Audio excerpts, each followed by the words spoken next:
Hi, welcome to the Popular Podcast. My name is Philip. First, let's look in the mailbag.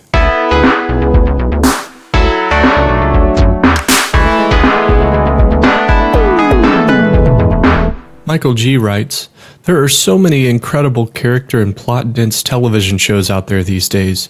My issue is that I sometimes can't keep up with everything that happens episode to episode, season to season, especially when a new season begins and the plots begin to compound and call back to earlier seasons.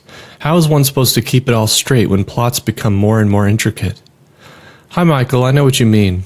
The complexity of many of the best shows is what makes them so great, and also potentially maddening to watch along with. My advice is simple. Before watching a new episode of any show, simply rewatch every previous episode of the show first. So if you're feeling overwhelmed with trying to remember what happens before Season 5, Episode 6, make sure you've rewatched the first 4 seasons and first 5 episodes of Season 5 before you move on to Episode 506. And try to rewatch them in rapid succession. It's the only way to keep the whole show fresh in your mind and fully appreciate everything going on. We're deep into autumn now, and over the past couple of months I've heard a lot about the leaf peeping going on out there in parts of America that have a lot of vividly colored trees. The area of the country that I live in doesn't have as many vibrant colors, but our trees change colors a little later in the year, so I thought I'd try to do a little leaf peeping on my own before all the leaves are on the ground. To try this out, I've collected a leaf from a Chinese pistache and one from a Japanese maple, so I'm just going to cut a small hole in each leaf to peep through. I'm using a ballpoint pen to poke the holes carefully. Okay, and I'll hold them up to my eyes. It's neat, I guess. I can sort of smell the earthiness of the leaves, which is nice. There's a colorful halo around everything that I'm seeing through the leaves, but I think that's just because the holes I cut aren't very big. Okay, that's enough. It's now time we make another visit to the Popular Curiosity Shop.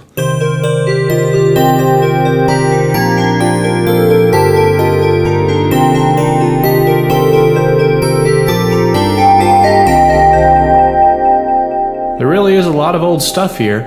Most of it's worthless, to be honest, but there are a few treasures, depending on what you're looking for. This week's curiosity is an antique doll. Yes, here it is. Now, if you've poked around the world of antiques, you know that there's a lot of problematic dolls out there.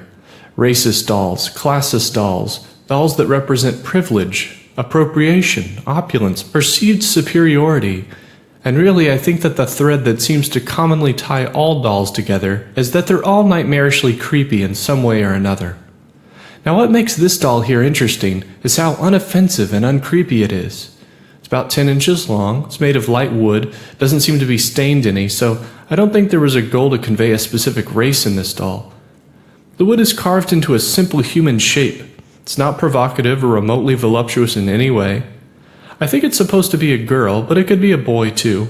It's wearing a single piece of cloth sewn into sort of a boxy, dusty green dress, but I guess it could be a long tunic or nightshirt too. Its modest facial expression conveys the knowledge that it could have easily been made of corn husks, and it's grateful that it wasn't. This doll probably sufficiently entertained some child or children over the years, and whoever it belonged to took good care of it, or maybe they just didn't really play with it at all, so it kept its condition. This doll would have been a great companion for old children's games like standing silently in a corner, or staring into the distance, or lying down and watching the ceiling. And I like that this doll doesn't seem to expect too much more out of life. It's a content doll. And let's face it, most dolls aren't. I guess that's just another thing that makes this doll unique, and part of the permanent collection here at the Popular Curiosity Shop.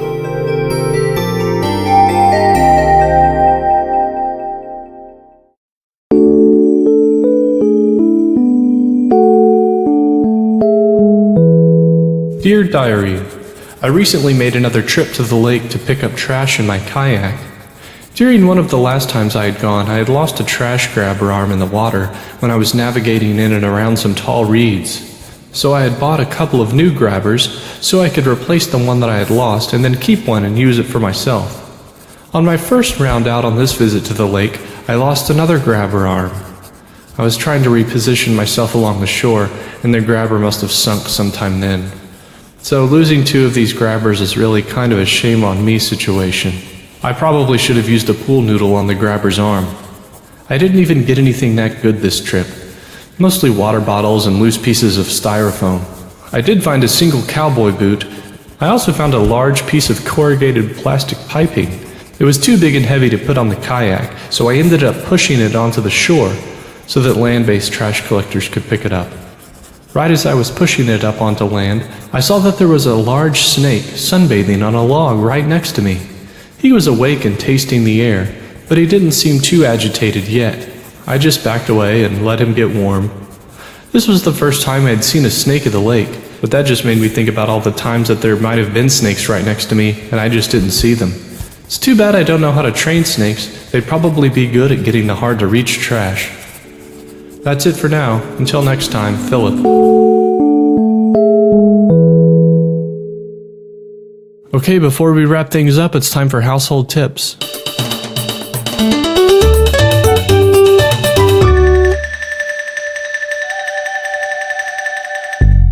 It's getting colder outside, which means freezing temperatures can happen at any time with no way to predict them whatsoever.